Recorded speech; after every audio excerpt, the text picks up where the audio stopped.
Συνάντηση με τον πρόεδρο της Δημοκρατίας είχαν το πρωί μέλη του Ινστιτούτου Δημογραφικής και Μεταναστευτικής Πολιτικής, παρουσία των Υπουργών Εσωτερικών και Εργασίας. Στο επίκεντρο της συζήτησης τέθηκαν τα προβλήματα υπογεννητικότητας και μεταναστευτικού που καλείται να αντιμετωπίσει η χώρα.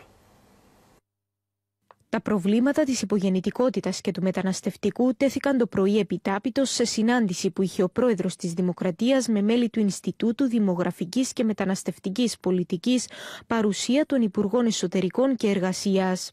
Σε δηλώσεις μετά την ολοκλήρωση της συνάντησης, ο πρόεδρος του Ινστιτούτου, Ανδρέας Μορφίτης, εξέφρασε την ικανοποίησή του για το αποτέλεσμα της συζήτησης. Το αίσθημα που μας διακατέχει είναι αίσθημα ανακούφισης και αισιοδοξίας, γιατί διαπιστώσαμε από τα λεχθέντα τόσο από τον πρόεδρο όσο και από τους συναρμόδιους υπουργούς ότι βρισκόμαστε σε μια πολύ καλή πορεία αναφορικά με την αντιμετώπιση των δύο διδήμων προβλημάτων που αντιμετωπίζει ο τόπος, ήδη το δημογραφικό και το μεταναστευτικό. Εξέφρασε ακόμη την πεποίθηση ότι οι εισηγήσεις και προτάσεις που έθεσε το Ινστιτούτο έτυχαν επεξεργασίας και πολλές υιοθετήθηκαν.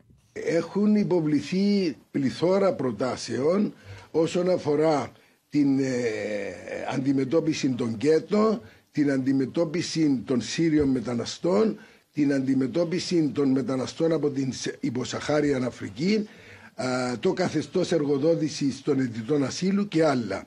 Είναι ένα μπλέγμα πολλών προτάσεων. Πρόσθεσε ότι υπάρχουν ακόμη περιθώρια για ολιστική αντιμετώπιση των προβλημάτων, ώστε να επιτευχθεί και η έκβαση του εγχειρήματος για την ίδρυση του Υφυπουργείου Μεταναστευτικής Πολιτικής. Ο κύριος Μορφίτης διευκρίνησε πως τις βάσεις για μια σωστή μεταναστευτική πολιτική έθεσε ο τέος Υπουργός Εσωτερικών Νίκος Νουρής, ωστόσο τότε, είπε, δεν υπήρχε η στήριξη και των υπολείπων Υπουργείων. Αυτή τη στιγμή επεσήμανε είναι σημαντικό το γεγονός πως υπάρχει κοινή συνισταμένη ανάμεσα στα αρμόδια Υπουργεία και τον Πρόεδρο.